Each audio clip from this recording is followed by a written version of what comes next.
In the heart of a small, unassuming town, where the pulse of daily life beats softly, a shadow of hatred crept into the open, bold and unapologetic. It wasn't content to lurk in whispers or darkened alleys. It stormed into the daylight, targeting a cherished local cafe, a sanctuary for the town's diverse souls. What began as a brazen act of intimidation by a gang of thugs would spark a chain of events that no one, not even the perpetrators, could have predicted. Their mission was simple: to sow fear and assert dominance. But they hadn't accounted for Claire Matthews, a woman they dismissed as a vulnerable single mother running a quaint business. They saw an easy mark, someone without allies or defenses. What they couldn't know was that Claire was no ordinary woman. Beneath her gentle demeanor burned the spirit of a former Navy SEAL, her past forged in discipline, courage, and tactical genius. Before the gang could grasp the depth of their miscalculation, their empire of terror, built over years of preying on the community, would crumble. Their secrets would be laid bare, their influence shattered, and their leader brought to his knees. This isn't just the tale of one woman's defiance. It's the story of a town rediscovering its strength, a mother safeguarding her daughter's future, and the ripple effect of bravery that can galvanize a community to stand tall against hate. The air inside Lila's place, the cozy cafe named after Claire's 8-year-old daughter, was thick with a comforting aroma of freshly brewed coffee and buttery pastries. Behind the counter, Claire moved with the effortless grace of someone who'd mastered her craft. Her hands danced between steaming mugs and plates of warm scones, her smile a beacon of warmth for every patron who stepped through the door. The cafe was more than a business to Claire. It was a lifeline, a haven she'd built from the ground up for a town that often felt like it was fraying at the seams. The soft chime of the bell above the door announced a new arrival, and Claire looked up to see Mrs. Gupta, a beloved regular, her arms overflowing with library books. "Good morning, Mrs. Gupta. Let me take those for you," Claire called out, her voice as inviting as the sunlight streaming through the windows. Mrs. Gupta's face lit up.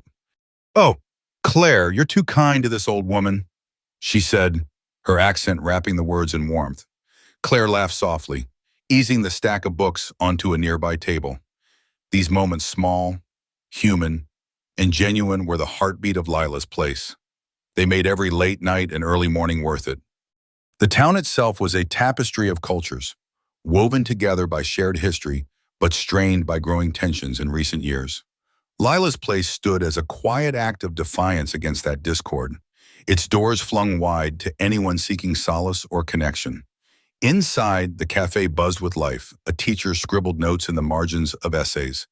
Construction workers swapped stories over steaming mugs, and a young artist sketched quietly in a corner, her pencil whispering across the page. Each person brought a piece of their story, stitching it into the fabric of the cafe's soul. To Claire, this was the magic of her work, watching strangers become neighbors over a slice of her famous blueberry pie or a shared laugh. The cafe wasn't just a place to eat, it was a vow to her daughter, Lila, and to the town. That kindness could mend even the deepest wounds. As Claire wiped down the counter, her eyes flicked to a framed photo near the register. Lila's radiant smile, framed by bouncing curls and a bright pink dress, grounded her. It was a reminder of why she'd traded the adrenaline-soaked life of a Navy SEAL for the quieter, yet no less demanding, role of a single mother. But even in this serene moment, Claire's instincts, honed by years of training, prickled. Her gaze caught the faint outline of graffiti on the cafe's side window, partially scrubbed away, but still legible. Its hateful words a jab at the inclusive space she'd built. A flicker of unease stirred in her chest, but she brushed it aside.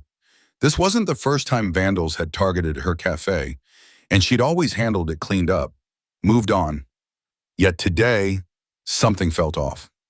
Through the glass, she spotted 3 men lingering across the street, their postures too deliberate, their eyes darting toward the cafe with unsettling focus. The tallest of them, his head shaved and his expression sharp, locked eyes with her for a beat too long, a smirk curling his lips. Claire's stomach tightened, but she held his gaze, unflinching. The bell chimed again, and Claire turned. expecting another familiar face. Instead, the three men strode in, their heavy boots thudding against the worn wooden floor. They fanned out, their presence like a storm cloud rolling over the room. The cafe's lively hum faltered, conversations dying as patrons exchanged wary glances. Claire's hand brushed the edge of the counter where her phone lay, her pulse steady, but her senses razor-sharp. She flashed a welcoming smile, but her eyes were already scanning, taking in their stances. The faint outlines of concealed weapons beneath their jackets. Details only someone with her training would notice. "Welcome," she said, her voice calm and even. "What can I get started for you?" The tall man stepped forward, his smirk widening as he surveyed the room. "Nice place you've got here," he said, his tone laced with something darker than his words suggested. His eyes lingered on the patrons, who now avoided his gaze, their discomfort palpable. Claire held his stare, her expression unshaken. "Thank you," she replied smoothly. "Can I get you something to drink or eat?" The man chuckled, leaning against the counter as if to test her resolve. "Just here to look around," he said, his smirk growing sharper. His companions exchanged smug glances, their presence heavy, invasive. Claire's jaw tightened, but her voice remained light. "Feel free. Let me know if you need anything." Her fingers itched to reach for her phone, but she knew better than to escalate. Not yet. Not with her customers here. Not with Lila's future tied to this place. The tension in the room thickened, but Claire stood her ground, her calm exterior masking the coiled readiness of a warrior. Outside, the late morning sun seemed to dim, casting long shadows across the cafe. The tall man's smirk twisted into something colder as he sauntered closer, his boots scraping the floor with slow, deliberate menace. His companions followed, one leaning against a wall with crossed arms, the other trailing his fingers along the backs of chairs, leaving unease in his wake. The cafe's warmth seemed to drain away, replaced by a suffocating silence. "You got a name for this place?" the tall man asked, his eyes sweeping the room with mocking curiosity. "Or is it just the local freak show?" He grinned at his own jab, his voice carrying to every corner of the cafe, drawing sharp snickers from his companions. Claire didn't flinch. "It's called Lila's Place," she said, her tone steady but firm. "Welcome. Coffee's fresh if you're interested." The man paused, his grin sharpening. "Lila's Place, huh? Cute. Lila yours?" "She is," Claire replied, her voice unwavering. Though her hand edged closer to her phone, her eyes stayed locked on his, refusing to yield. "Well, ain't that sweet," the man drawled, leaning forward, his arrogance practically tangible. "You've got a real nice setup here, all warm and cozy. Gotta say, though, it's not what I expected in a town like this." His words were slow, deliberate, each one dripping with mockery. The man by the wall let out a derisive snort, his gaze raking over the cafe's eclectic decor and the patrons sitting stiffly in their seats. "Yeah, it's got that everybody's welcome vibe," he sneered, like someone's trying way too hard to prove a point. Claire's jaw tightened, the faintest crack in her calm facade, but her voice remained measured, authoritative. "Everyone's welcome here," she said, nodding toward the chalkboard menu. "If you're ordering, the menu's there. If not, I'll have to ask you to leave." The man near the chairs smirked, dragging a seat across the floor with a grating screech that made heads turn. He dropped into it with a loud creak, leaning back casually. "Leave, we just got here," he said, his tone mocking. "That's not very friendly, is it?" The tall man straightened, his smirk fading into something colder, more dangerous. His eyes narrowed, and the air in the cafe seemed to grow heavier, the weight of his intent pressing down on everyone inside. In the blink of an eye, the man's easygoing charm vanished, replaced by a cold, menacing edge that seemed to suck the warmth from the room. "She's just being careful, that's all," he said, his voice dropping to a low, sharp whisper that cut through the air like a blade. His eyes swept the cafe, lingering on the anxious faces of the customers before locking back onto Claire behind the counter. "A place like this, It's delicate. All these smiling people, coming and going, enjoying their little moments. But it only takes one bad day, one spark, one slip, and it all comes crashing down. Claire's fingers tightened ever so slightly on the counter's edge, her knuckles paling, but her face remained a mask of calm resolve. Her piercing gaze held his, unflinching. "Is that a threat?" she asked, her voice steady and razor-sharp, slicing through the heavy tension that had settled over the room. The man let out a laugh, cold and hollow, devoid of any real humor. He shook his head slowly, his lips curling into a mocking grin that barely hid the menace in his eyes. "A threat? No," he said, his tone dripping with false sincerity. "Just a bit of friendly advice." His grin darkened, the mask slipping just enough to reveal the danger beneath. "We've been watching this town. You see, places like this, they need friends, people who can make sure nothing unfortunate happens." "Protection," Claire said flatly, her voice unyielding, cutting through his charade like a knife. She refused to play his game, her words steady and defiant. "Exactly," the man replied, throwing his arms wide in a theatrical gesture, as if he were offering her the world. "We take care of our own. All we ask is a little something in return. You help us. We help you.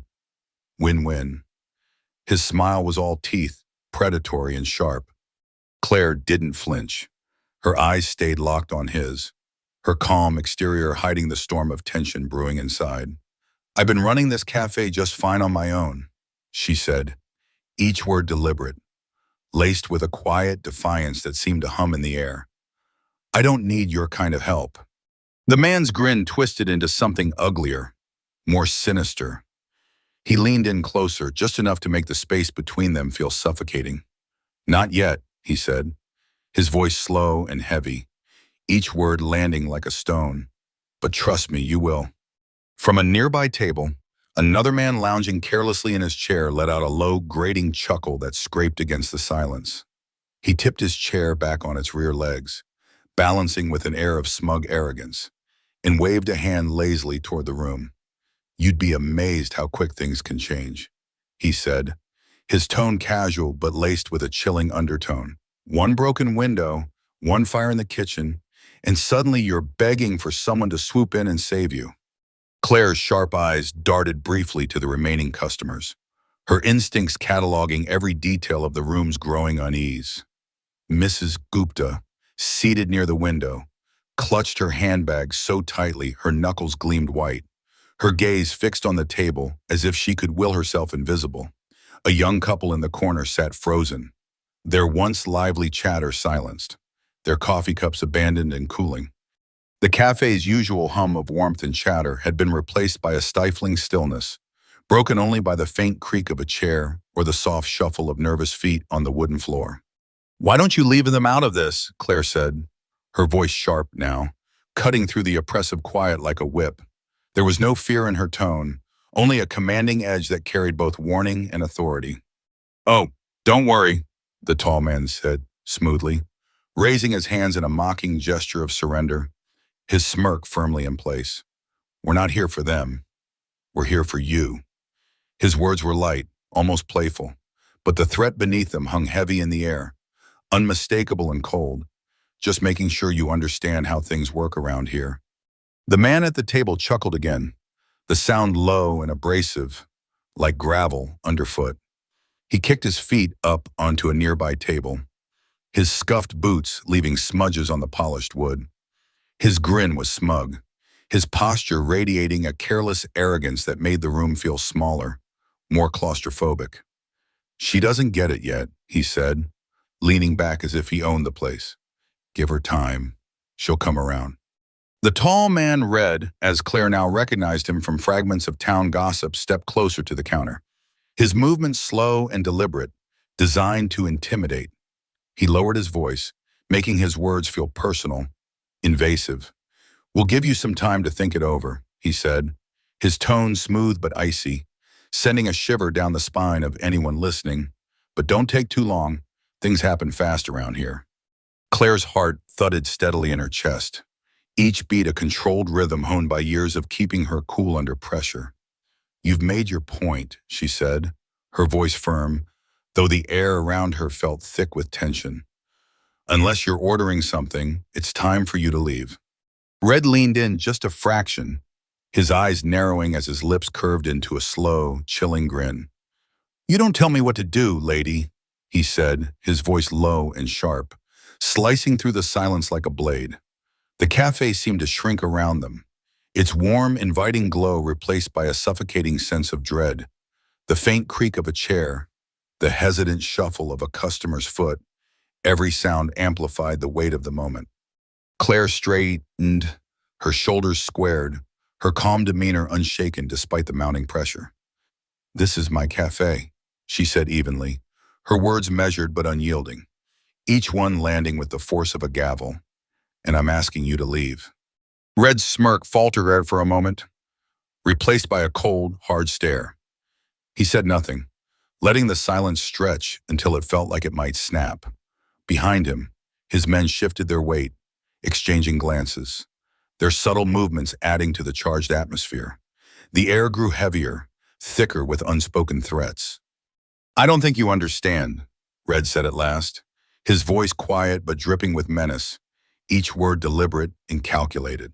He tapped his knuckles rhythmically against the counter, the sharp, hollow sound punctuating the quiet and drawing every eye in the room. His gaze swept over the nervous customers before locking back onto Claire. "We're not going anywhere." "You've got guts, I'll give you that," he continued, his tone deceptively light, but the threat beneath it was unmistakable. "But guts don't mean much when you don't know who you're dealing with." One of his men, leaning lazily against the wall, let out a derisive laugh, his arms crossed casually. "Yeah, lady," he sneered, his voice thick with mockery. "You might want to figure that out before you dig yourself a deeper hole." Claire didn't waver. Her calm gaze stayed fixed on Red, ignoring the man behind him as if he were nothing more than background noise.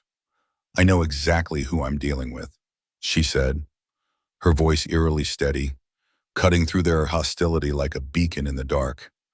"And I've already told you you're not welcome here." Red tilted his head, his grin returning, but it was darker now, more dangerous, like a predator toying with its prey. "Not welcome," he said, his tone mockingly sweet, dripping with sarcasm. "That's just rude. And here we are, trying to be neighborly." One of his companions dragged a chair across the floor with deliberate slowness, the harsh screech of wood against wood echoing in the tense silence. He dropped into it with a smug grin, leaning back as if he were settling in for the long haul, his arms crossed lazily over his chest. His eyes scanned the room with a mocking indifference that made Claire's skin prickle. "You'd think she'd be a bit more grateful," he drawled, his voice thick with fake concern. "This place looks like it could use some insurance." Claire's hand rested lightly on the counter's edge, her posture calm but every muscle in her body coiled, ready to spring. Her fingers were steady, her instincts razor sharp. "My cafe's doing just fine without your kind of insurance," she said, her voice slicing through the tension with surgical precision. Red let out a loud, sharp laugh that shattered the uneasy quiet, jarring in its intensity. "That's what they all say at first," he said, his grin widening as he gestured broadly around the room. "But trust me, lady, everyone changes their tune when reality hits." His voice grew louder, the faint charm in his tone doing little to mask the menace beneath. "Places like this, they don't last long without friends. Accidents happen, windows shatter, fires spark. It's just the way the world works." His words hung in the air like a noxious fog, choking the last remnants of warmth from the cafe. The remaining customers shifted uncomfortably, their unease palpable. Mrs. Gupta's trembling fingers clutched her handbag tighter, her eyes darting toward the door as if calculating her escape. The young couple sat rigid, their hands clasped tightly under the table, their faces pale. "I think you've overstayed your welcome," Claire said firmly, her voice low but carrying a weight that made the air feel denser. She didn't raise her tone, she didn't need to. Each word was a command, leaving no room for negotiation. One of Red's men, still lounging near the tables, scoffed loudly, shaking his head as he leaned farther back in his chair. She really thinks she's calling the shots here, he sneered, exchanging a glance with his companions. That's adorable. Red took a slow, deliberate step closer to the counter, his movements calculated, his grin fading into something colder, more intentional. He reached out, his fingers brushing against a ceramic mug on the counter. He picked it up, turning it over in his hands as if it were a curiosity, his eyes flicking up to meet Claire's. His grin returned, slow and deliberate, as he held her gaze, the weight of his presence pressing down on the room like a storm about to break. The air in the cozy cafe hung heavy, thick with an unspoken threat that seemed to coil around every table and chair. The man known only as Red leaned casually against the counter, his voice soft but laced with a venom that made the hairs on the back of everyone's neck stand up. Nice little spot you've got here, he murmured, his words barely above a whisper, yet they carried a sinister weight that filled the room. Be a real shame if something happened to it. Without warning, Red's hand loosened, and the ceramic mug he'd been holding slipped from his grip. It plummeted to the floor, shattering with a sound like a gunshot that ripped through the quiet hum of the cafe. The jagged pieces skittered across the polished hardwood, a stark violation of the place's usual warmth and order. Mrs. Gupta, seated near the counter, let out a sharp gasp, her hand flying to her mouth as her wide eyes locked on the wreckage. Her fingers tightened around her handbag, clutching it like a shield. In the corner, a young couple froze, their bodies rigid, hands gripping the edge of their table as if it could tether them to safety. The tension in the room was suffocating, a living thing that pressed against every chest. But Claire Beaufort, the cafe's owner, didn't flinch. She stood behind the counter, her gaze fixed on Red with a steely intensity that radiated quiet power. Her face betrayed no hint of fear, no flicker of doubt, only a calm, unshakable resolve that seemed to anchor the room. You're going to clean that up, she said, her voice low and steady, each word slicing through the oppressive silence with surgical precision. Red's eyebrow arched, a flicker of mock surprise crossing his face as his lips curled into a smirk. Oh, am I? He drawled, his tone dripping with sarcasm. And what if I don't? Claire took a measured step forward, her movements deliberate, her posture commanding.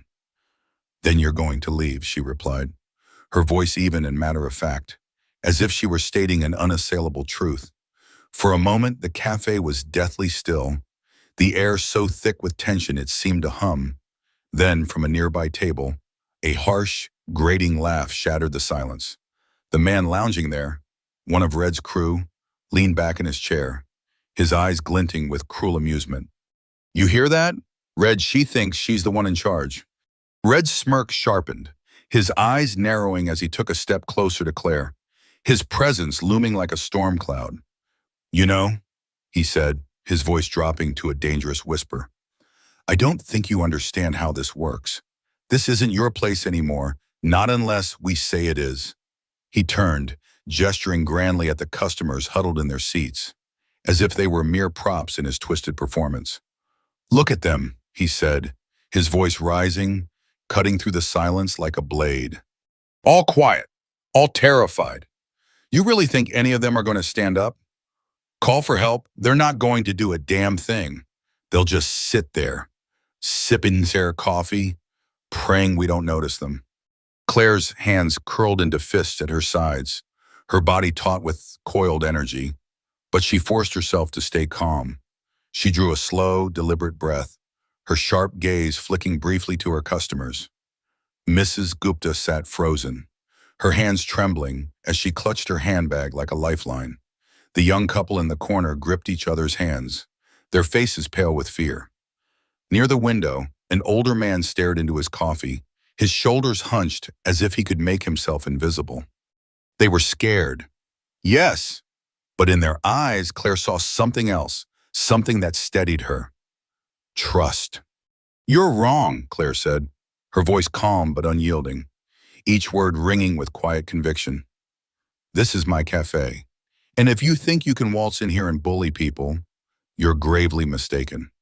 For the briefest moment, Red's smirk faltered, a crack in his carefully crafted facade, but he recovered quickly, his grin returning, sharper and more calculating. Big talk, he sneered, stepping closer, closing the gap between them. Let's see if you've got anything to back it up. The man at the table stood abruptly, his chair scraping loudly against the floor, the sound jarring in the tense air. Red, come on, he said, his tone eager, almost gleeful. Let's show her what happens when people don't play nice. Red raised a hand, silencing him instantly. Not yet, he said, his voice calm but laced with menace, his piercing gaze never leaving Claire's face. I want to hear her say it again. Tell me we're not welcome. Go on, say it. Claire's heart pounded in her chest, a steady drumbeat of adrenaline, but her voice remained unshaken, her resolve a fortress against his storm. She met his gaze without flinching, her expression hard as steel. You're not welcome here, she said, her tone firm and unwavering, like a lighthouse standing tall against crashing waves. Red's smirk twisted into a snarl, his eyes narrowing dangerously. Fine, he spat, his voice dripping with venom. Have it your way. He turned to his men, his body taut with barely restrained rage. Let's show her what happens when people don't know their place. His eyes darted back to Claire, his expression dark and threatening as he pointed at her with deliberate precision. Put her in her place, he ordered, his voice low and malicious, the finality of his command sending a chill through the room. One of Red's men, a wiry figure with tattoos snaking up his neck in a grin that oozed cruelty, stepped toward Claire. His movements were slow, predatory, like a cat stalking its prey. You've got a real big mouth, lady, he sneered, his voice thick with mockery and menace. Claire remained calm, her hands resting lightly on the counter, her posture steady despite the tension radiating through her body. Her muscles were coiled, ready to spring, but she didn't retreat. Don't, she said simply, her tone low but carrying an unshakable authority. The man ignored her, his grin widening as he reached out to grab her arm. His movements were quick, but Claire's were faster. Instinct and training took over. In one fluid motion, she twisted her wrist free, her hands snapping to his as she shifted her weight and stepped sideways. His momentum betrayed him, and with a deft pull, she sent him stumbling off balance. In an instant, she forced him downward, pinning him to his knees without ever throwing a punch. Stop, she said, her voice sharp and commanding, devoid of fear. The man groaned, clutching his wrist as he scrambled back, his smug grin replaced by stunned disbelief. But the moment of reprieve was fleeting. Red's furious snarl cut through the air like a whip. What the hell are you waiting for, he barked, his voice rising with rage. Get her! Another of Red's men, this one by the door, surged forward, knocking over a chair in his clumsy rush. The clatter added to the growing chaos, the cafe's once peaceful atmosphere now a battlefield. His movements were driven by brute force, but Claire sidestepped his wild swing with effortless grace, her reflexes honed and sharp. He stumbled, spinning back toward her with rage contorting his face as he raised his fists again. Claire was already moving. She grabbed a ceramic tray from the counter, her grip firm as she swung it to intercept his next punch. The impact rang out, sharp and jarring, silencing the murmurs of the terrified onlookers. Get out, Claire shouted, her voice slicing through the chaos like a blade. The room erupted into a whirlwind of motion and noise. The customers, frozen in shock for what felt like an eternity, suddenly snapped into action. Chairs toppled, tables screeched against the floor, and the doorbell jangled frantically as they scrambled for the exit. Mrs. Gupta, clutching her handbag to her chest with trembling hands, was the last to leave. She cast one fleeting, tear-filled glance back at Claire, her eyes wide with fear and helplessness. Claire had no time to acknowledge the fleeing crowd. The second gang member had joined the fray, charging at her with uncoordinated but aggressive swings. She ducked beneath his grasp with practiced precision, shoving a chair into his path. He stumbled into the counter with a loud crash, cursing under his breath. "You think you can take us on?" he growled, lunging at her from the side. Claire's eyes flicked to a broom leaning in the corner. She grabbed it swiftly, raising it in a defensive stance. Using the sturdy wooden handle, she blocked his clumsy strike, then thrust the broom forward, jabbing it into his stomach. He doubled over with a grunt, coughing and clutching his abdomen as she tossed the broom aside without hesitation. Red, standing a few feet away, watched the scene unfold with mounting irritation. His trademark smirk was gone, replaced by a scowl of disbelief. "What the hell are you doing?" he shouted, his voice laced with fury. "Take her down!" The tattooed man, now red-faced and angrier than ever, staggered to his feet. His eyes darted around the room, landing on a glass sugar dispenser on a nearby table. With a snarl, he grabbed it, raising it like a weapon. But Claire was ready. Her resolve stood tall against the storm brewing around her, a beacon of strength in the chaos. This was her cafe, her home, and she would defend it with every ounce of her being. In the chaos of the now ransacked cafe, Claire stood poised, her eyes locked on the danger closing in. Without a second thought, she snatched a glass dispenser from a nearby table and launched it with all her might toward Red, the leader of the gang. The dispenser arced through the air, glinting under the dim cafe lights. But Claire's target was quick. Red sidestepped just in time, and the glass crashed against the wall behind him, exploding into a shower of jagged shards that rained down onto the hardwood floor with a sharp, tinkling clatter. Undeterred, Claire's hand darted to a metal pitcher on the counter, her fingers wrapping tightly around its cold handle. Another of Red's men charged, his arms outstretched, his face twisted with reckless intent. His hands clamped onto her wrist, yanking her toward him with a force that caught her off guard. But Claire was no stranger to a fight. With a swift pivot, she twisted her arm free, her movements fluid and practiced, and swung the pitcher's edge into his forearm. The man yelped, stumbling back, his hand clutching the bruised limb as he cursed under his breath. Red's fury erupted, his face flushed with rage. He seized a wooden chair and hurled it across the room with a primal roar. Claire reacted in an instant, dodging just as the chair smashed into a table, splintering with a thunderous crack that reverberated through the empty cafe. The once cozy space was now a battlefield. Broken glass littered the floor. Chairs lay toppled, and tables were overturned, their contents scattered like debris after a storm. "You're gonna regret this," Red growled, his voice low and venomous, each word dripping with menace. His piercing gaze bore to Claire as he advanced, his heavy footsteps deliberate, his anger barely contained amidst the wreckage. Claire stood her ground, her breath steady despite the chaos swirling around her. Her sharp eyes flicked briefly to the mess-shattered mugs, splintered wood, and overturned furniture before locking back onto Red with unyielding resolve. Her body was tense, coiled like a spring, ready for whatever came next. "Walk away," she said, her voice calm but razor-sharp, cutting through the din with a commanding weight. Red's face contorted, his lips curling into a snarl. "Not a chance." He spat, his tone seething. He raised a hand, signaling his remaining men to close in. The two gang members moved as one, their intent brutal. One swung a chair leg like a crude club, the motion wild and powerful but sloppy. The other circled behind her, his hands reaching to grab her. Claire's instincts kicked in. She ducked low, using the counter as a shield to evade the swinging chair leg. Her hand shot out, seizing a coffee pot from the counter.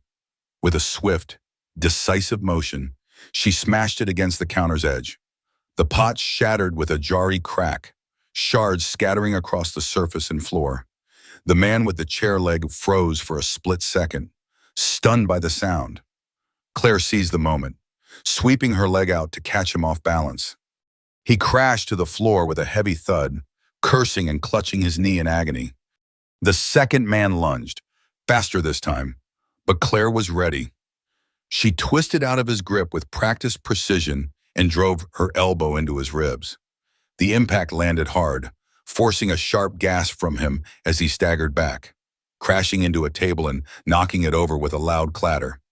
Red watched, His jaw clenched so tightly it seemed his teeth might shatter. His fists were balled at his sides, veins bulging in his neck as his rage boiled over. "You think you're tough," he hissed, his voice low and threatening. "You think this is over."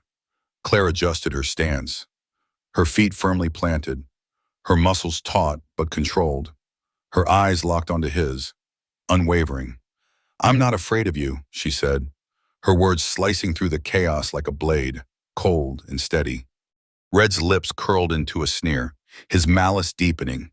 For a moment he stood still, his calculating gaze fixed on her, as if weighing her defiance. Then, with a sharp gesture, he barked at his men. "Get up, this isn't over." The gang regrouped, their confidence shaken but their anger still burning fiercely. They moved with less swagger now, their earlier bravado tempered by Claire's relentless resistance, but their aggression remained raw. Claire tightened her grip on the broken pitcher handle, her knuckles whitening. Her breathing was heavy, but her focus was razor-sharp. The cafe, once warm and welcoming, now resembled a war zone. Shards of glass glittered on the floor, splintered wood lay scattered, and the sharp scent of sweat mingled with the faint metallic tang of blood and the lingering aroma of coffee. Her eyes darted between the men, her body ready for their next move. Red's frustration simmered as he glared at his men. "What are you waiting for?" he roared. "Take her down." One of the men, still clutching the chair leg, lunged with renewed fury. His swings were wild, driven by anger rather than precision. Claire sidestepped the first strike with ease, her movements quick and calculated. But the second swing grazed her arm. A sharp jolt of pain shot through her, and she hissed, her expression tightening. She didn't falter. As he readied another swing, she dropped low, using his momentum against him. With a forceful shove, she drove her shoulder into his chest, sending him stumbling back. He crashed into a table with a loud thud, the sound echoing through the tense air. Another man darted in from her blind spot, his fist landing a glancing blow on her shoulder. Claire stumbled a step, gritting her teeth as pain radiated through her arm, but she quickly regained her footing, her mind racing. Spotting a metal tray she'd dropped earlier, she grabbed it and swung it upward in a smooth, arcing strike. The tray's edge caught the man under the chin with a sharp clang. He staggered back, hands flying to his face, blood trickling from a split lip as he cursed. "Not so tough. Now, are you?" Red snarled, stepping forward, his eyes glinting with malice. He grabbed a glass jar of coffee beans from the counter and hurled it at her with all his strength. Claire barely had time to react, raising her arm to deflect the brunt of the impact. The jar shattered, shards slicing across her forearm. She winced, the sharp sting of the fresh wound burning, but she pressed her fingers to the cut to slow the bleeding, her focus unbroken. The gang's movements grew chaotic, their frustration overtaking their coordination. Claire saw her chance and exploited it, keeping her own movements controlled and deliberate. When one man charged, his steps heavy and clumsy, she kicked a chair into his path. The legs tangled with his, and he went down hard, crashing into a pile of broken furniture with a satisfying thud. "You don't know when to quit, do you?" Red growled, his voice thick with venom. He grabbed another chair, hefting it with both hands, and swung it toward her with a guttural shout. Claire ducked just in time, the chair sailing inches over her head before smashing into a table, splintering the wood with a deafening crack. She pivoted, delivering a sharp kick to his knee. Red stumbled back with a grunt, but before he could recover, Claire grabbed a heavy coffee grinder from the counter and swung it into his side. The impact drove a pained grunt from him as he doubled over. One of Red's men lunged from the side, his hand clamping onto her wrist. Claire twisted sharply, breaking free with ease, and drove the heel of her hand into his throat. The strike was precise, leaving him gagging as he stumbled back, clutching his neck, his breath shallow and pained. Red's patience snapped. Enough, he roared, his voice booming through the cafe like a thunderclap. He threw up his hands, halting his men mid-motion. Their bodies were battered, their confidence shattered, their faces bruised and bloodied. Red's chest heaved, his face flushed with rage, a cut on his lip bleeding steadily. The cafe lay in ruins around them, a testament to the ferocity of the clash. But Claire stood tall, her resolve unbroken, ready for whatever came next. A thin streak of crimson trickled down his chin, but he paid it no mind, his eyes burning with a fury that could set the world ablaze. Locked onto Claire. "You think this is over," he hissed, his voice a low, venomous growl, each syllable dripping with barely restrained rage. He swiped the back of his hand across his mouth, smearing the blood in a messy arc, though it did little to mask the cuts and bruises marring his face. "You have no idea what you've just done." Claire stood her ground, her breath steady despite the chaos that had erupted around her. A sharp sting pulsed from the gash on her forearm, keeping time with her racing heartbeat, and her shoulder throbbed where a broken chair leg had struck her earlier. Yet she refused to let the pain show. Her resolve was a steel wall, unshaken as she met his glare with calm defiance. "You're not welcome here," she said, her voice clear and deliberate, each word carrying the weight of a final verdict. Adrenaline still surged through her, but her tone held no trace of fear.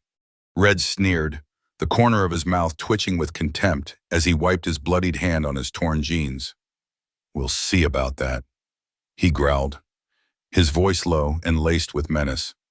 He turned to his men who were staggering to their feet, groaning and limping, their battered bodies a testament to the fight they hadn't expected. "Let's go," he barked, his frustration crackling in the air as he gestured for them to follow. The gang retreated, their footsteps heavy and uneven, shuffling toward the door. Each man shot a glance back at Claire, their expressions a tangled mix of anger, humiliation, and something close to fear. Red, though, paused at the threshold, his hand gripping the doorframe as he turned to face her one last time. His voice dropped to a near whisper, but the threat in it cut through the wreckage of the cafe like a knife. "This isn't over," he said, his eyes narrowing into slits. "You've got no idea what's coming." With that, he shoved the door open, the faint jingle of the bells sounding almost ghostly in the now silent cafe. The gang vanished into the street, leaving behind a scene of devastation and Claire, standing tall amidst it, unbroken. Claire exhaled shakily, her fingers finally loosening their grip on the metal tray she'd been clutching. It slipped from her hands and clattered to the floor, the sharp sound echoing in the eerie quiet. She leaned heavily against the counter, her body suddenly feeling the weight of everything that had just happened. Her muscles ached, her arm burned, and the adrenaline that had fueled her was fading, leaving exhaustion and pain in its wake. The room was still, save for the faint creak of a chair teetering on a broken leg. The chaos around her seemed frozen a toppled table here, shards of glass glinting on the floor there, a dark smear of coffee pooling near the counter. Claire glanced at her arm, where blood still seeped from the cuts left by shattered glass, staining her sleeve and dripping slowly onto the floor. She didn't bother to tend to it yet. Instead, her gaze drifted to the door where Red and his gang had disappeared. His parting words echoed in her mind, heavy with menace. "This isn't over." She knew they weren't empty threats. There would be more, there was always more. Standing in the center of her cafe, Claire's chest rose and fell as she caught her breath. The silence pressed against her, amplifying the dull ache in her shoulder and the sting of her cuts. Her eyes swept the room, taking in the full scope of the destruction. It wasn't just the physical damage, the splintered tables, the overturned chairs, the glass scattered like cruel confetti. It was the violation, the tainting of something sacred. Her cafe had always been a haven, a warm refuge for the community. Now its peace was fractured, its light dimmed. The air carried the bitter scent of spilled coffee mingled with the sharp, metallic tang of blood. She swiped a hand across her forehead, brushing away sweat and grime, leaving a faint smudge on her cheek. Her breathing steadied, but her mind churned. Claire wasn't one to dwell in despair. Pushing off the counter, she grabbed the broom from its corner, its familiar weight grounding her. She began sweeping up the glass, the scrape of bristles against the floor grating on her nerves but giving her a moment to think. Her eyes caught on the scattered pieces of a broken mug near the counter.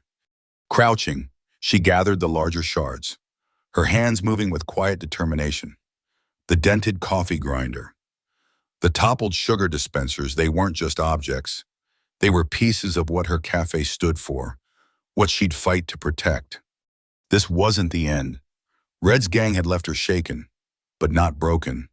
The damage could be repaired. What mattered now was what came next.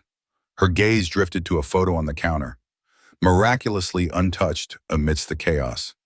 It was Lila, her daughter, her smile radiant and carefree, curl bouncing in the wind. Claire reached for it, her fingers brushing the smooth glass of the frame. That smile was everything she was fighting for. It cut through the wreckage like a beacon, reminding her of what truly mattered. The faint jingle of the doorbell broke the stillness as Claire propped the door open to let in fresh air. A soft evening breeze drifted in, carrying the fading scent of the day, but it did little to ease the heaviness in the air. She stepped outside briefly, her sharp eyes scanning the quiet street. The world seemed almost too calm after the storm that had torn through her cafe. Then her gaze landed on a black car parked across the street, its tinted windows reflecting the dim glow of streetlights. It hadn't been there before. The engine was off, and no one emerged. Claire's chest tightened, unease prickling at her instincts. She turned back to the cafe, forcing herself to focus on the tasks at hand. She didn't want to overreact, but she didn't believe in coincidences either. Later that evening, Claire pulled her truck into the driveway of her modest home on the outskirts of town. The sun had sunk below the horizon, painting the sky in soft purples and blues.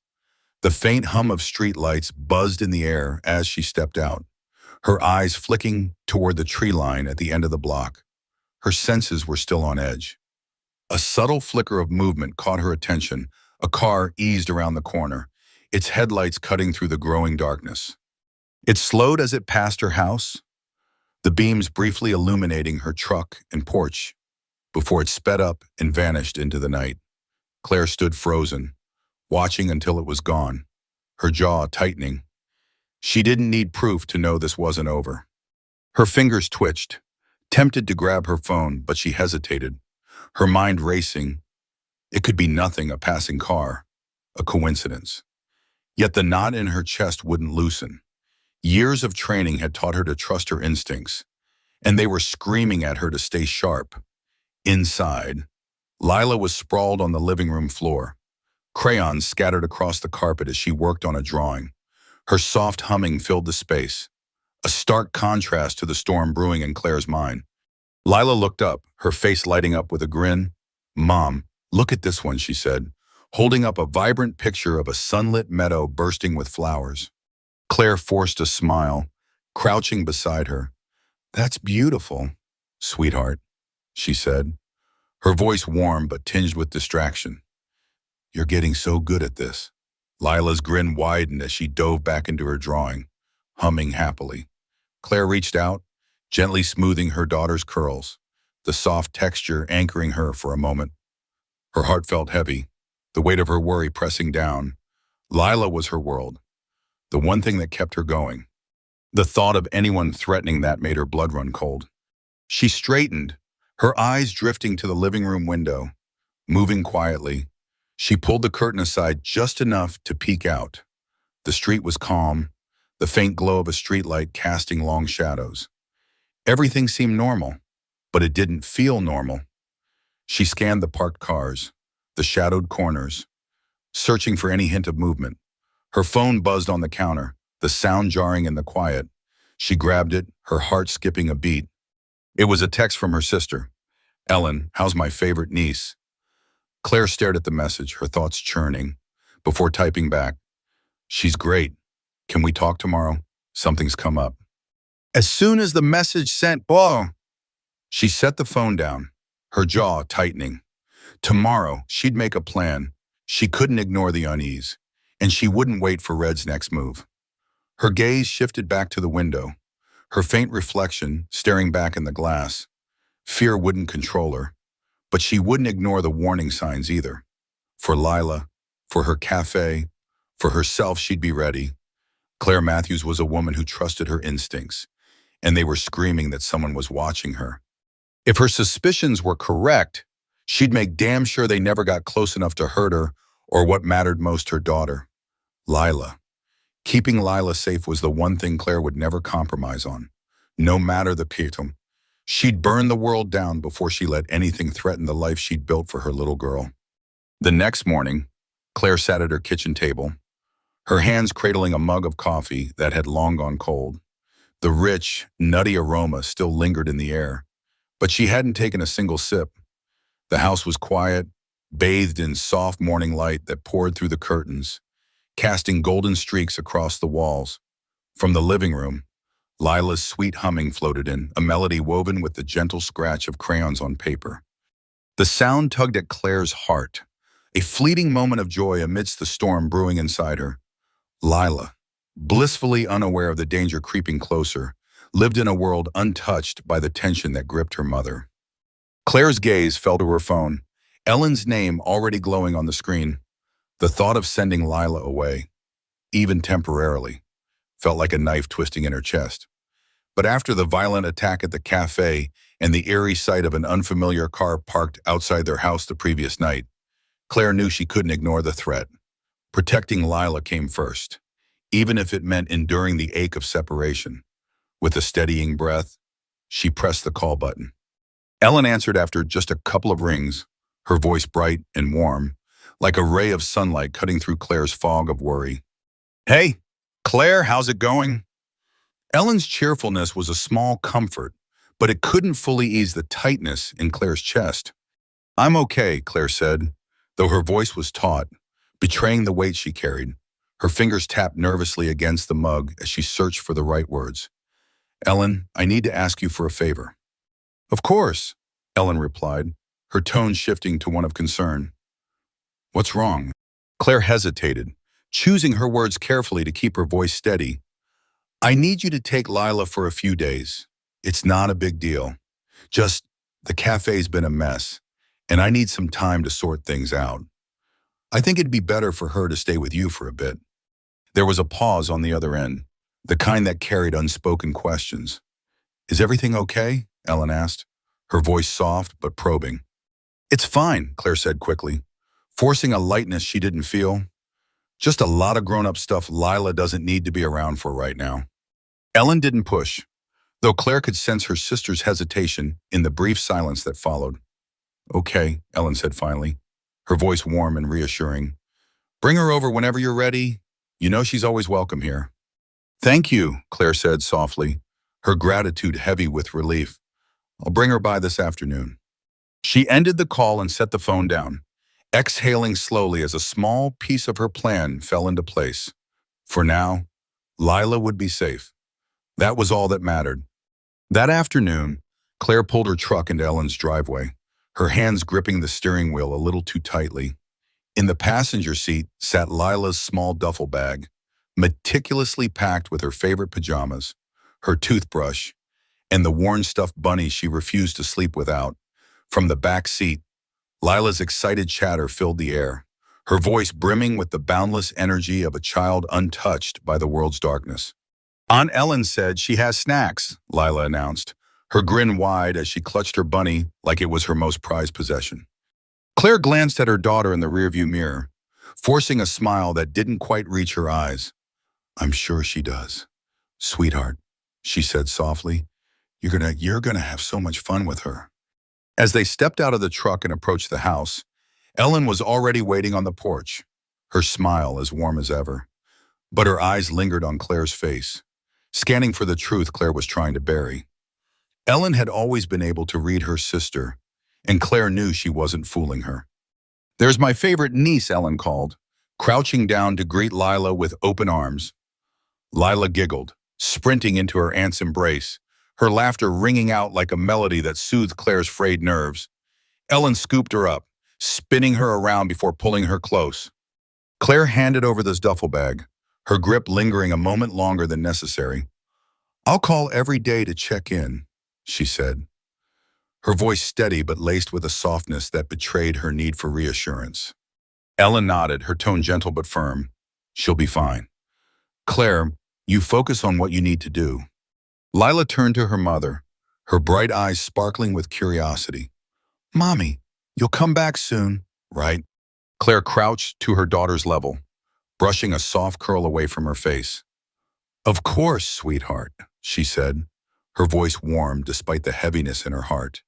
"It's just for a few days. I'll be back before you even have time to miss me." Lila's smile was radiant, her trust in her mother absolute.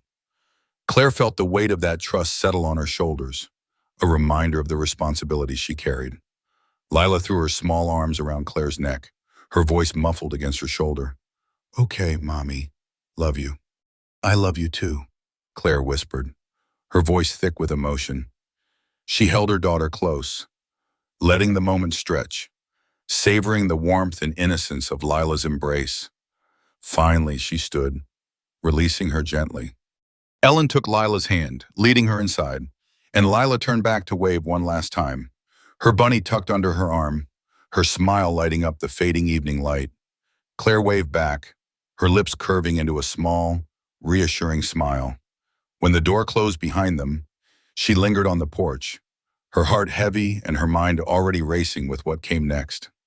With a deep breath, she turned and walked back to her truck, each step feeling like it carried the weight of the world.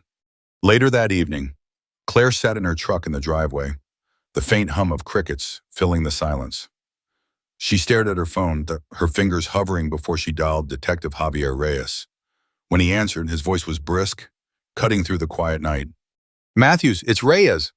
"I need your help," Claire said, skipping pleasantries and diving straight into the heart of it. Her voice was steady, but the urgency beneath it was unmistakable. "That gang Red Carter and his crew, they attacked my cafe." What Reyes' voice sharpened with concern. "Are you okay?" "I'm fine," Claire said, her tone clipped as she brushed past the question. "But they're not done. They've been watching me. I saw a car parked outside my house last night. I need to know what I'm up against." There was a faint rustle of papers on the other end as Reyes processed her words. "Red's been on our radar for years, extortion, intimidation, hate crimes, you name it.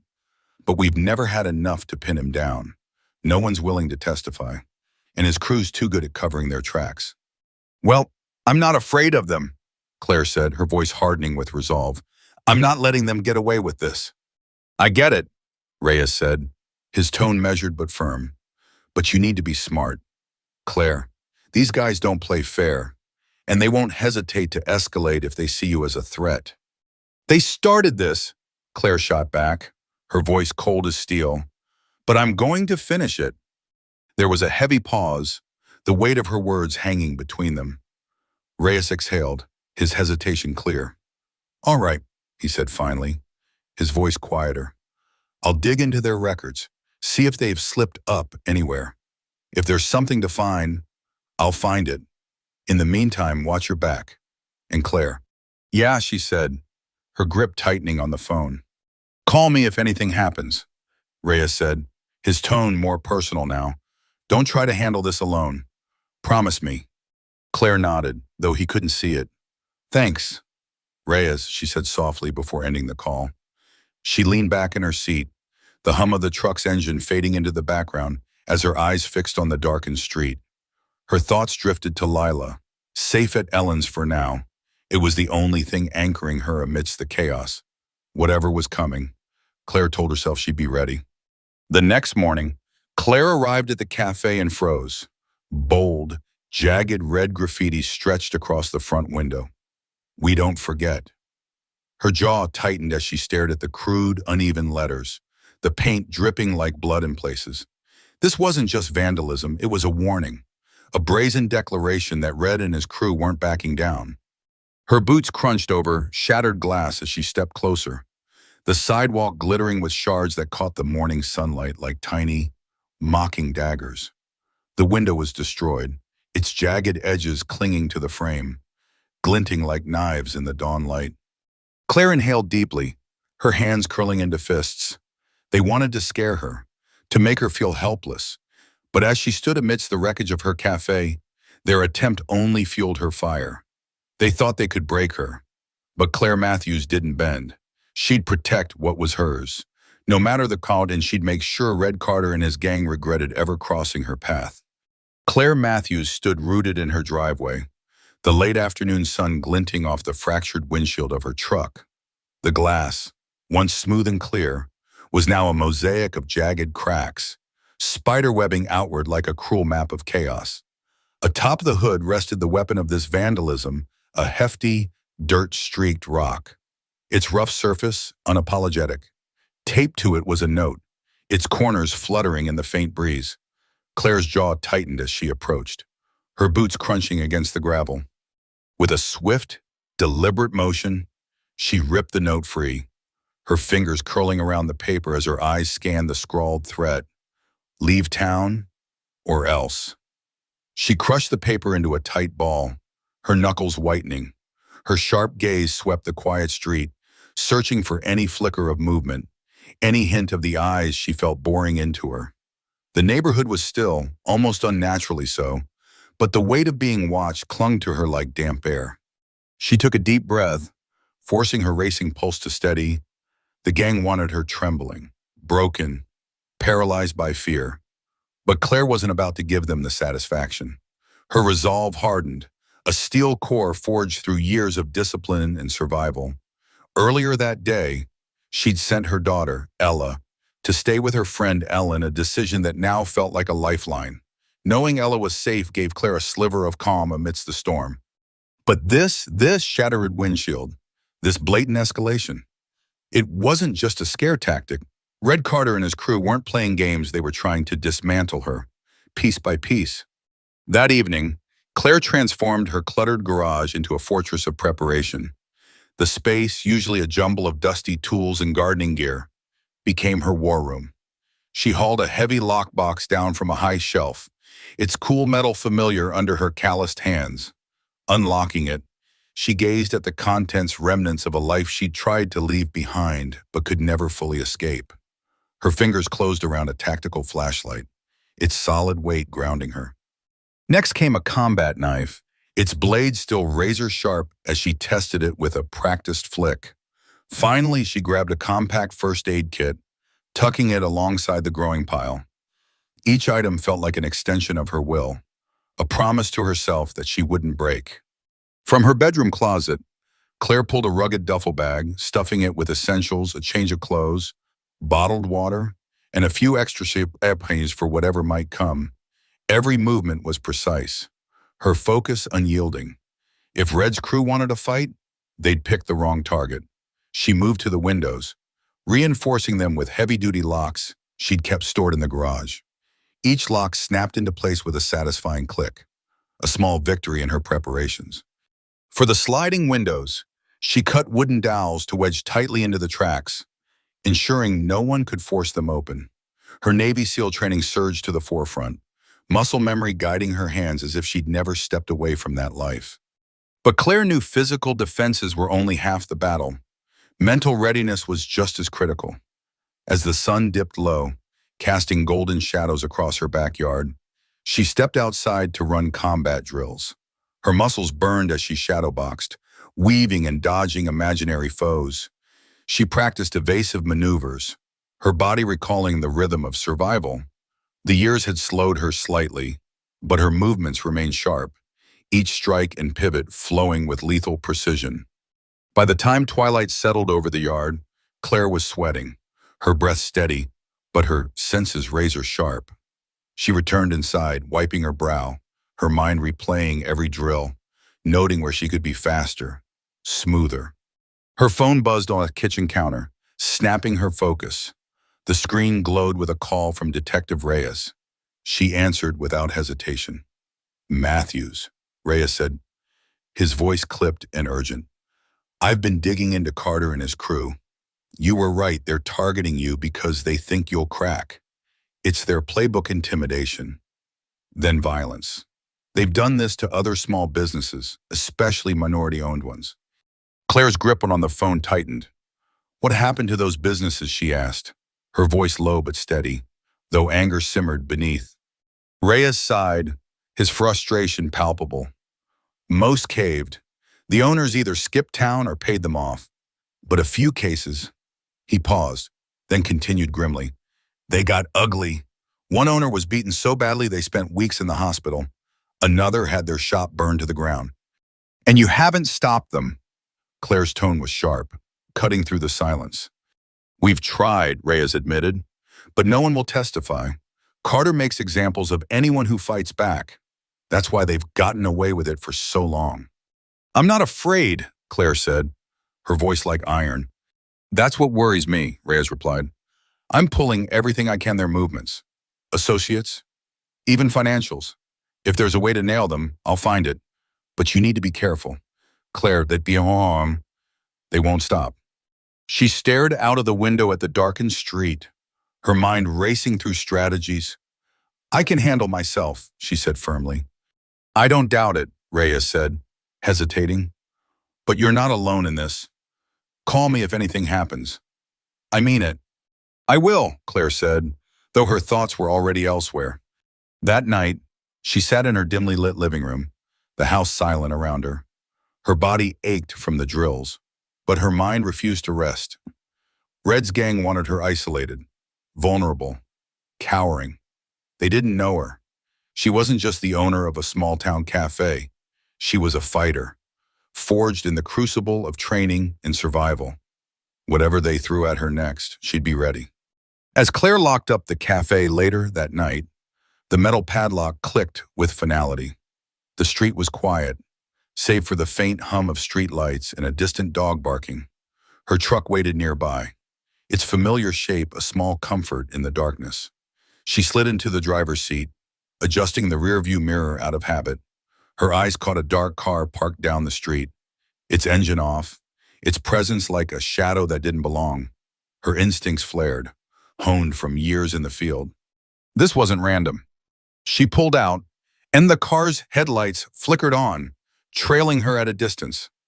Claire's hands tightened on the wheel, her pulse quickening but her focus narrowing. She turned onto a side street, eyes flicking to the mirror. The car followed, matching her every move.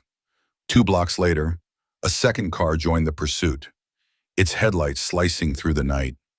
Claire exhaled sharply, her mind racing. She led them into a quieter part of town, where the streets narrowed and the lights dimmed. A third set of headlights appeared ahead, blocking the road. Her truck slowed, boxed in as the lead car angled to trap her. The car behind her stopped, its doors swinging open. 3 men stepped out, their movements casual but deliberate. One, a stocky figure with a scar slashing across his cheek, smirked as he approached. Evening, lady, he called, his voice cutting through the still air. Claire stayed calm, her hand hovering near the tactical flashlight in the console. What do you want, she asked, her tone steady but edged with steel. The scarred man grinned wider. Just a chat. Red sends his regards. Says to make sure you're not causing trouble. Her heart pounded, but her face remained a mask. She scanned her surroundings. The men were cocky, careless. They had no idea who they were dealing with. The scarred man reached for her door handle. Let's not make this hard, huh? Claire moved like lightning. She grabbed the flashlight, flicked it on, and aimed the blinding beam at his face. He stumbled back, cursing. Get her, another man shouted, and the others lunged forward. Claire slammed the truck into reverse, tires screeching as she aimed for the narrow gap between the cars. One man grabbed at the door, but she swerved, sending him sprawling. She spotted a tight alley ahead and whipped the wheel, guiding the truck into the confined space. The pursuing cars struggled to follow, their bulk slowing them down. One man, the one she'd knocked down, scrambled to his feet and ran to cut her off as she emerged from the alley. Claire braked just enough to avoid him, then flung open the truck door, slamming it into his chest. He collapsed with a groan. Another man charged with a crowbar, swinging it toward her windshield. Claire ducked low, grabbed the metal baton stashed under her seat, and leapt out. She swung the baton, connecting with his forearm. He howled, dropping the crowbar. Back off, she warned, her voice cold and unyielding.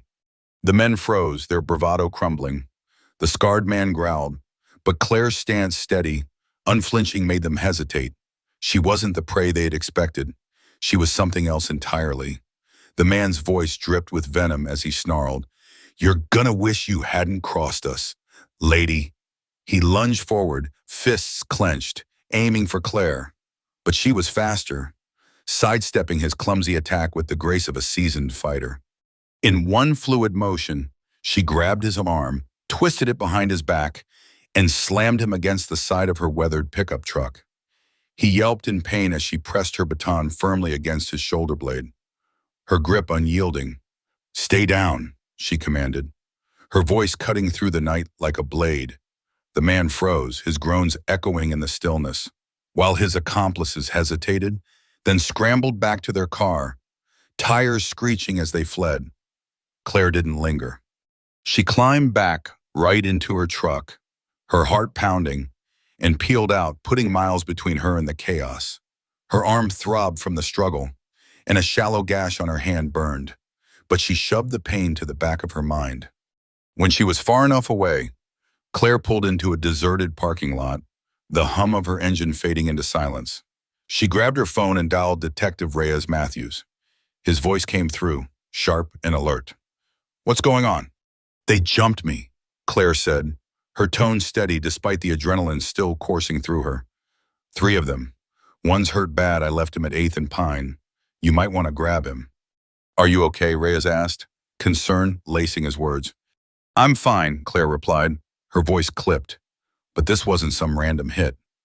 They name-dropped Red. He sent them. Reyes let out a low curse. "All right, I'm on it. If that guy's still there, we'll haul him in and see what he knows."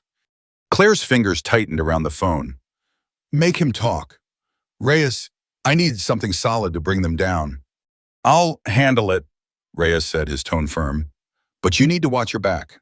Claire, if Red's sending his crew after you, he's getting reckless, and reckless men are dangerous." Claire exhaled sharply, her jaw clenching. "So am I." The next morning, sunlight streamed through the blinds in Claire's small kitchen, casting long shadows across the counter. She stood there, clutching a mug of coffee she hadn't touched, her muscles sore from the night before. The cut on her hand was now covered with a makeshift bandage, but the ache was nothing compared to the storm brewing in her mind. Her phone buzzed, and she snatched it up. It was Reyes. "We got him," he said without preamble. "The guy you left, he's in custody." Claire leaned against the counter, her grip on the phone like a vice. "Does he talk?" "Not much yet," Reyes admitted, "but he's shaken. We ran his prints, and he's no small fry. Eddie Morales, one of Red's top enforcers. Assault, extortion, weapons charges. He's got a rap sheet a mile long. That's our leverage." Claire's jaw tightened. In Red, "We're working on it," Reyes said. "Morales is linked to some of the crimes we've been trying to pin on Red's crew.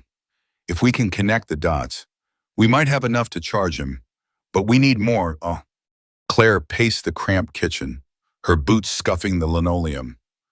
"What about the others? The ones who ran?" "They were gone before we got there," Reyes said. "But Morales might rat them out if we lean on him hard enough. He's scared. Claire, he knows he screwed up." Claire exhaled slowly, her mind racing. "What's the plan?" "Reyes, sitting around waiting for their next move isn't going to cut it." Reyes paused, then spoke carefully. "We're putting the screws to Morales. If he flips, he could lead us straight to Red, but you need to be ready. Claire, taking down one of his guys won't make Red back off, it'll make him bolder." "Good," Claire said, her voice like ice. "That means he'll slip up." Later that day, Reyes sat at his cluttered desk, surrounded by a maze of files, maps, and photos pinned to the walls, a testament to years of tracking Red Carter's criminal empire. He stared at Morales' mugshot, his expression hardening. The man had clammed up at first, but the weight of his charges and the threat of a long prison stint had started to crack him. A colleague stepped into the room, leaning against the doorframe. "Morales is terrified," he said. "Says Red's got eyes everywhere, that if he talks, he's a dead man." Reyes leaned back in his chair, steepling his fingers. "We don't need him to testify. We just need enough to set a trap. Get him to spill Red's next move." The colleague nodded. "He let slip something about a big meeting. Red's planning something to finish things. He wouldn't say more, but it's a start. Reyes's eyes narrowed. A meeting, let's dig into that. If we can pin down when and where, we'll turn the tables. Meanwhile, Claire stood in her garage, the rhythmic scrape of her combat knife against a sharpening stone filling the air. The sound was almost soothing, grounding her as she honed the blade with precision. Her phone buzzed, and she wiped her hands before answering. It was a text from Reyes. Call me. Got a lead. She dialed him immediately. What's the lead? She asked, her voice steady. Morales mentioned a meeting, Reyes said, his tone cautious but firm. We're verifying details, but if it's legit, this could be our shot to take them all down. Let me guess, Claire said, her voice even. You want to use me as bait. Reyes hesitated. They're gunning for you. Claire, they've made that clear. If we can make them think you're vulnerable, we can lure them out and box them in. Claire's grip on the phone tightened. What's the plan? We'll pick a spot we control, with backup ready to roll in, Reyes said. But we can't force their hand. They need to think they're calling the shots. Claire's mind was already spinning, mapping out strategies.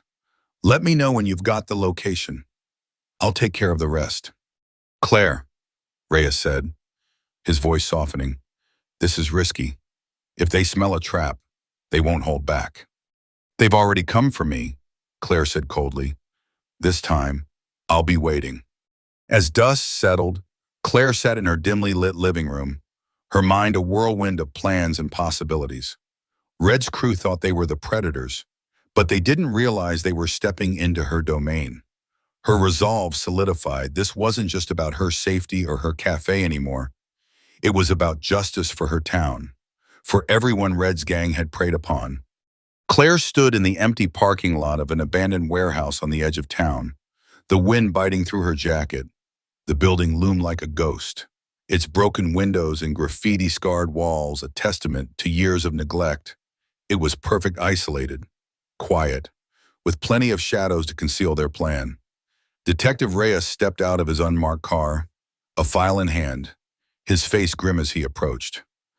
This is the place, he said, glancing at the warehouse.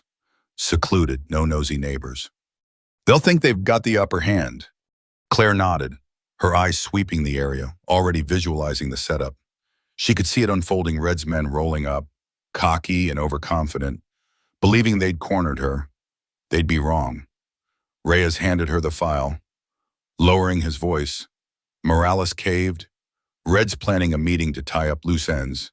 He thinks you're on the ropes. Desperate. We're going to let him keep thinking that.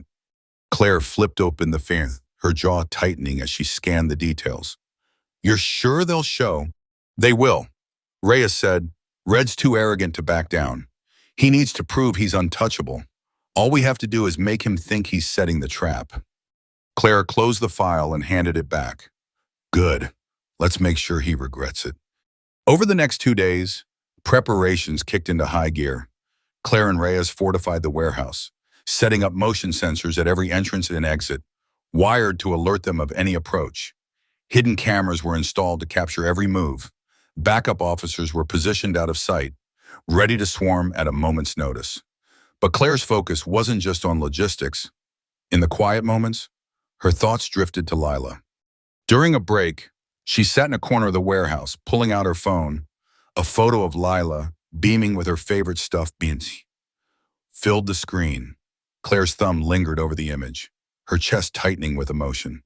This fight wasn't just about justice, it was about giving Lila a town free from monsters like Red. She closed her eyes, steadying herself, then opened them with a gaze that could cut steel. That night, Claire prepared meticulously. In her garage, she laid out her gear, a tactical flashlight, her freshly sharpened combat knife, and a compact first aid kit. She checked each item with care, her hands steady. Then she ran through drills, disarming an attacker, neutralizing threats, navigating tight spaces. Sweat beaded on her forehead, but she pushed through, her movements as sharp as they'd been in her SEAL days. Catching her reflection in the garage door's window, she saw exhaustion in her face, but also a fire that burned brighter than ever. Inside, She sat at the kitchen table with a notebook, scribbling a simple plan. 1. Draw them in. 2. Single out red. 3. Finish this. She stared at the words, then snapped the notebook shut. The night before the trap, Claire made one last call to Ellen. "Hey," she said, her voice softer than usual. "Hey," Ellen replied, "everything okay?" "Yeah," Claire said, "just checking on Lila." "She's doing great," Ellen said warmly. "Misses you, though. She made me swear to tell you she loves you." Claire's lips curved into a faint smile, her heart aching. "Tell her I love her too. I'll see her soon." "You sure you're all right?" Ellen pressed gently. "I will be," Claire said, her voice firm. As the call ended, Claire stood in the quiet of her home, her resolve unshakable. Red and his crew thought they were the hunters, but they were about to learn they'd walked into the lion's den.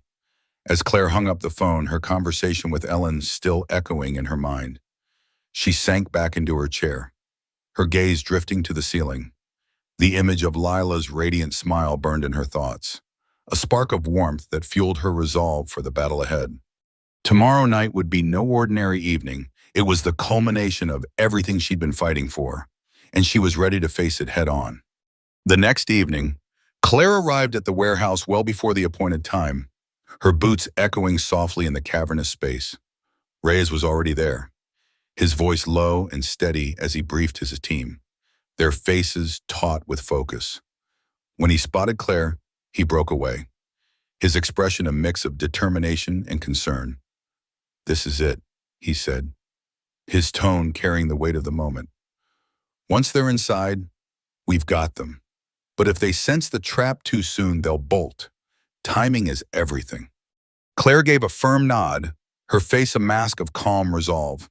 "I'll make sure they don't see it coming," she promised, her voice steady despite the storm brewing inside her. Reyes studied her for a moment, his eyes betraying a flicker of worry. "You don't have to do this alone. Claire, we've got your back." "I know," she replied, her tone softening but unyielding. "But this one's personal." Reyes didn't push further. Instead, he handed her an earpiece, his movements brisk. "We'll be listening. If things go south, we're moving in immediately." Claire slipped the earpiece into place, adjusting it with a quick twist before turning to face the warehouse's gaping entrance. She stepped inside, the faint clack of her boots on the concrete floor the only sound in the stillness. The stage was set. The warehouse was a hollow, shadowy beast, its vast interior lit only by the dim glow of overhead lights that cast eerie, elongated shadows across the floor. Claire stood at its center, her breathing even, her senses razor sharp. Through her earpiece, Reyes's voice crackled softly. "They're here. 3 cars just pulled up. 5 men confirmed. But red hasn't shown yet. Stay sharp." Claire didn't respond, her focus narrowing to a pinpoint as the distant rumble of engines grew louder, then abruptly stopped. Car doors slammed, followed by the low murmur of voices. Moments later, the warehouse's main door groaned open, and the gang stepped inside, their movements cautious but predatory. Leading them was Scarface, a crowbar slung casually over his shoulder as he scanned the room. His men fanned out behind him, their postures brimming with arrogance. When Scarface's eyes locked onto Claire, a smug grin spread across his face. "Well, look at you, standing all alone in this big, empty warehouse," he taunted. "Red said you'd be here, but I didn't think you'd make it this easy for us." Claire didn't flinch, her voice cutting through the tension like a blade. "You think I'm alone?"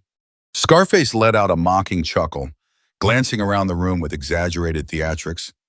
"I don't see anyone else here, just you and us. And trust me, you don't stand a chance." His words hung in the air for only a heartbeat before one of his men charged forward, a knife gleaming in his hand. Claire moved like lightning, sidestepping the attack and seizing his wrist with a sharp twist. The knife clattered to the ground as she drove her elbow into his stomach, sending him stumbling back with a pained gasp. Another man lunged, swinging a heavy chain toward her head. Claire ducked low, snatching a rusted pipe from the floor and using it to parry the chain. The clash of metal rang out, and she followed with a swift strike to his ribs, dropping him to the ground with a groan. Scarface laughed, stepping forward with a glint of amusement in his eyes. Impressive, but you're just stalling the inevitable. He swung his crowbar with brutal force, and Claire raised her pipe to block it. The impact sent a jolt through her arms, but she held her ground, shoving him back with a controlled burst of strength. The other men were already closing in, their movements coordinated and relentless. The fight erupted into chaos.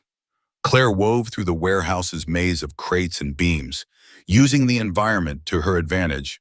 She kicked a stack of loose boards into one man's path, sending him sprawling, and disarmed another by slamming his wrist against a crate, his weapon skittering across the floor. But the gang was relentless. One man grabbed her from behind, his arm tightening around her throat. Claire fought back, driving her heel into his shin and elbowing his ribs until he released her with a grunt. Before she could catch her breath, another tackled her into a stack of crates, the jagged edges scraping her back. Pain flared through her ribs, intensified by an earlier blow from Scarface's crowbar. Her vision blurred for a moment, but she forced herself to roll away, grabbing a heavy wrench as she staggered to her feet.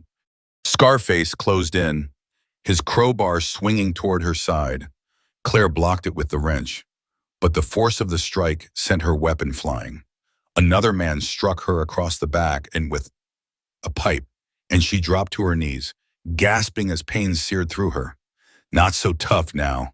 Are you? Scarface sneered, looming over her. Claire's fingers tightened on the edge of a crate as she hauled herself up, her body screaming in protest. You're gonna wish you'd stayed down, she said, her voice low and unshaken despite the agony coursing through her. Scarface's grin faltered, but he quickly recovered, barking at his men. Take her out. The gang surged forward, their confidence renewed. Claire fought with every ounce of her training, anticipating their moves and countering with precision. She swung a broken plank at one man, knocking him out cold, and hurled a metal bucket at another, catching him square in the face. But the odds were stacking against her. A man slammed her into a support beam, his hand tightening around her throat. Claire clawed at his arm, struggling to break free, when a sudden voice cut through the chaos. Enough! The gang froze, and Claire's vision swam as she turned her head. Red stood in the doorway, his imposing silhouette framed by the faint light outside. His face twisted into a cold, venomous smile as he stepped inside. You've caused me a lot of trouble. Matthews, he said, his voice smooth but dripping with malice. But it ends tonight. Scarface backed off instantly, his bravado crumbling in Red's presence. We've got her. She's done for, he stammered. Red's eyes narrowed as he studied Claire. She doesn't look done to me. He stepped closer, his boots echoing on the concrete. You're still standing. That's the problem with you. You don't know when to quit. Claire staggered to her feet, blood trickling from her temple, her breathing ragged but defiant. You talk too much, she rasped, her voice hoarse but unyielding. Red's smirk widened as he cracked his knuckles. Let's see how long you last without the theatrics. The warehouse seemed to pulse with the weight of the moment. The gang encircled Claire, Red at their center, his cold, calculating gaze fixed on her. Blood dripped down her face and her bruised ribs screamed with every movement. But she refused to back down. Her fingers tightened around the broken pipe in her hand, her last weapon. Last chance. Matthews, Red said, his voice low and venomous. Drop that pipe, and maybe I'll let you crawl out of here. Claire wiped the blood from her face with the back of her hand, her jaw set. You're right about one thing, Red. This ends tonight. Red's smirk vanished, replaced by a sneer. Have it your way. He motioned to his men, and they surged forward. Claire spun, using the pipe to deflect one man's swing while kicking another in the knee, sending him crashing to the ground. She ducked as a chain whipped through the air, shoving its wielder into a support beam. But the fight was wearing her down. Her movements grew sluggish, each strike sending fresh waves of pain through her battered body. Scarface lunged with his crowbar, and Claire barely blocked the blow, the impact forcing her to one knee. Red watched, his arms crossed, his expression unreadable. "You're done, Matthews. Stay down." The distant wail of sirens pierced the night, faint but growing louder. Red's head snapped toward the sound, his face darkening. "Damn it," he muttered, gesturing to his men. "Wrap this up. Now." Claire seized the moment of distraction, swinging her pipe at Scarface and catching him in the ribs. He stumbled into one of his comrades, and the two collapsed in a heap. Claire staggered to her feet, her breath ragged, her body pushed to its limits. Red turned back to her, his fury barely contained. "You just don't know when to quit, do you?" He lunged, his fists swinging with brutal force. Claire dodged the first strike, but the second caught her shoulder, sending her stumbling into a crate. Red pressed forward, his punches relentless. Claire gritted her teeth, blocking his next blow with her forearm. Summoning her last reserves of strength, she drove her knee into his stomach, forcing him to stagger back. She swung the pipe at his legs, but Red caught it mid-swing, yanking it from her grasp. Now unarmed, Claire stepped back, her fists clenched as she faced him. Red twirled the pipe in his hands, grinning. "You're out of tricks, Matthews." "Not yet," Claire said, her voice steady despite the pain. The screech of tires outside echoed through the warehouse, followed by the shouts of officers. Red froze, his eyes darting toward the commotion. Through the broken windows, flashing red and blue lights flooded the dark interior. "Cops," Scarface muttered, panic creeping into his voice. "Move!" Red barked at his men. "Out the back." As the gang scattered, Reyes's voice crackled through Claire's earpiece. "We're inside. Officers are moving in. Hold your position." But Red wasn't running. He turned back to Claire, his face twisted with rage. "You think this changes anything? You think they can stop me?" Claire didn't answer. She stepped forward, her stance solid despite her injuries. "This is your last chance. Red, give it up." He laughed, the sound bitter and sharp. "Not a chance." He lunged, swinging the pipe with brutal force. Claire ducked under the first swing, her instincts sharp despite her exhaustion. She grabbed a broken plank from the ground and used it to deflect his next attack, the impact jarring her injured arm. Red pressed forward, his strikes relentless, each one testing the limits of Claire's endurance. The warehouse was a battlefield, the air thick with tension and the promise of an end. Claire fought with everything she had, her resolve unbreakable, even as her body faltered. Red's pipe came down again, and Claire raised the plank to block it, the force driving her to her knees. But she didn't stay down. With a surge of defiance, she pushed back, her eyes locked on Red's. This wasn't just a fight, it was a reckoning, and Claire wasn't done yet. The air was thick with tension as Claire faced Red in the dimly lit warehouse, her vision swimming from exhaustion and pain.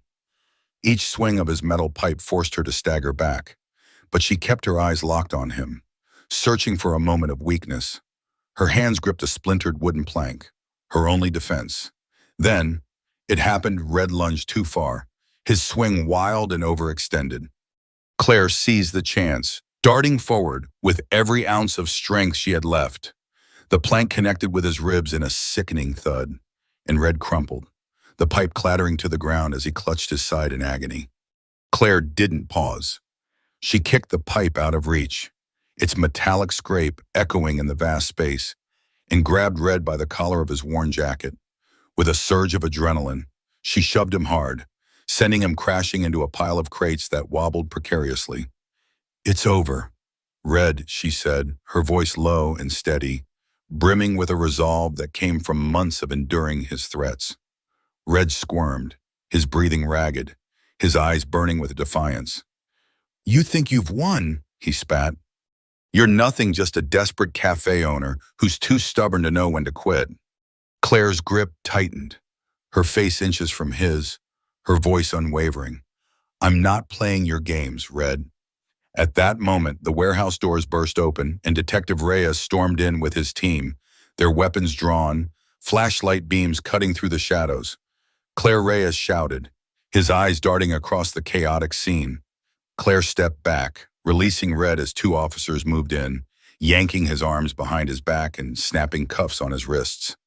She stumbled, catching herself against a crate, her body screaming with every movement. Reyes rushed to her side, his face a mix of relief and worry. "You okay?" he asked, his voice urgent. Claire nodded, though every muscle ached. "I'll live," she said, her breath shaky. Red thrashed against the officers, hurling curses as they dragged him toward the exit. Claire watched him go, her chest heaving as the adrenaline began to ebb, leaving her drained but resolute. Reyes placed a hand on her shoulder, his voice softening. "You did it, Claire." She shook her head slightly. "We did it." The next morning, the courthouse steps buzzed with activity. Reporters swarmed, cameras flashing as news of the arrest rippled through the small town. Claire stood on the fringes, her arms crossed, her face unreadable. She had no interest in the spotlight. Detective Reyes took center stage, addressing the press with a commanding presence. "Red Carter and his crew have terrorized this town for years," he said, his voice firm. "Today, we're drawing a line. This community deserves safety, and this is only the beginning." He outlined the charges: extortion, hate crimes, assault, and property destruction, each one a nail in the coffin of Red's reign of fear. Claire's satisfaction came not from the cameras, but from the sight of Red and his men being led out in handcuffs. Their usual swagger was gone, replaced by slumped shoulders and clenched jaws. As Red passed her, flanked by officers, his eyes locked onto hers, his lip curled into a sneer. But there was something new in his gaze: fear. "You think this is over," he growled, his voice low, meant only for her. "You have no idea what's coming." Claire didn't flinch. She stepped closer, her voice calm but cutting. "It's over, Red. You've lost, and you'll spend the rest of your life knowing it." For a split second, Red's facade cracked, his jaw tightening as the officers shoved him toward the transport van. Later that day, Reyes met Claire at her cafe, still boarded up and marked with yellow evidence tape. He handed her a thick folder, his expression lighter than it had been in weeks. "It's all here," he said. "Testimonies, evidence, everything we need to make sure they don't walk." Claire flipped through the pages, her eyes scanning reports, photographs, and the litany of charges. "With the hate crime enhancements," Reyes added, "Red's looking at decades, maybe life." Claire closed the folder, nodding. "Good. This isn't just about me. It's about every family, every business they've hurt." Reyes met her gaze. "They'll know. Claire, you made that happen." She offered a faint smile, but it faded quickly. "It's not about recognition. Reyes, I just want my daughter to grow up in a better place than this." He nodded, his tone reassuring. "You've taken the first step. The rest will come." Days later, Claire visited the jail, the cold, sterile room humming with the faint buzz of fluorescent lights. Red was escorted in, his orange jumpsuit a stark contrast to the arrogance he once wore like armor. He smirked as he sat across from her, but it was weaker than before. "Here to gloat?" he asked. Claire leaned forward, her hands folded calmly on the metal table. "No," she said. "I'm here to remind you of something." Red's smirk faltered. "And what's that?" Claire's voice was steady, unyielding. "You've lost. You can't hurt anyone anymore, not me, not this town, not anyone." Red's sneer returned, but it lacked conviction. "You think I'll stay locked up forever? People like me don't vanish. We adapt." Claire didn't blink. "Adapt all you want. By the time you're out, the world will have moved on. You'll be nothing." Her words landed like a blow, and for the first time, Red had no comeback. Claire stood, pushing her chair back smoothly. "Enjoy your new reality. Red, it's all you've got left." As she walked away, he shouted something, but it was just noise, empty, powerless. In the weeks that followed, the town began to heal. Claire's cafe became a beacon of resilience, with neighbors pitching in to scrub away graffiti, replace shattered windows, and restore the boarded-up door. But it wasn't just the cafe; the community itself started to mend. Families who had lived in fear began to reclaim their streets. Businesses reopened, children laughed in the parks, and a fragile sense of safety took root. Claire watched it all quietly, her heart full but her mind already on the future. The fight wasn't over, not entirely, but it was a start. One late afternoon, the sun cast a golden glow over Ellen's cozy home, the scent of freshly baked cookies drifting from the kitchen. Laughter rang out from the backyard, where Claire's daughter, Lila, chased Ellen's dog across the grass, her curls bouncing with every step.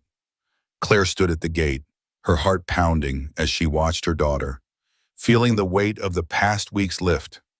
Ellen stepped onto the porch, wiping her hands on a dish towel. Spotting Claire, she smiled warmly and called out, "Lila, someone's here for you." Lila spun around, her face lighting up as she saw her mother. "Mommy," she shrieked, dropping her toy and sprinting toward Claire. Claire crouched just in time to catch Lila in her arms, holding her tightly as her daughter's small arms wrapped around her neck. The warmth of Lila's embrace melted every lingering trace of tension, and for the first time in weeks, Claire felt whole. "I missed you, Mommy," Lila said, her voice muffled against Claire's shoulder. Claire kissed the top of her head, her voice breaking slightly. "I missed you too, baby. So much." Lila pulled back, her big brown eyes searching Claire's face. "Are you staying this time? No more grown-up stuff." Claire smiled, brushing a curl from Lila's face. "I'm staying. No more grown-up stuff. I promise." That evening, Claire and Lila sat on the porch swing, a warm breeze carrying the scent of wildflowers. Lila's head rested against her mother's shoulder as they watched the sun sink below the horizon, painting the sky in vibrant shades of orange and pink. "Ellen said you were busy fixing the cafe," Lila said, her voice soft and sleepy. Claire nodded, gently stroking Lila's hair. "I was, but it's all better now. Everything's better." Lila tilted her head to look up at her. "Does that mean you'll make pancakes again? Aunt Ellen's are good, but yours are the best." Claire laughed, a deep, genuine sound that felt like freedom. "Pancakes every morning, starting tomorrow." Lila grinned, snuggling closer. "Good." As the stars began to spackle the darkening sky, Claire let herself breathe. Reflecting on the journey behind her, Red and his gang were behind bars. The town was healing, and the fear that had once gripped her life was gone. For the first time in what felt like forever, she felt peace not just for herself, but for Lila, for their community, and for the future they would build together. She kissed Lila's forehead, her heart swelling as her daughter's breathing slowed into the gentle rhythm of sleep. The porch swing rocked softly, the stars twinkling above, and Claire held Lila close, knowing that the darkness of the past was behind them. All that mattered now was this moment, this love, this peace, and the promise of brighter days ahead.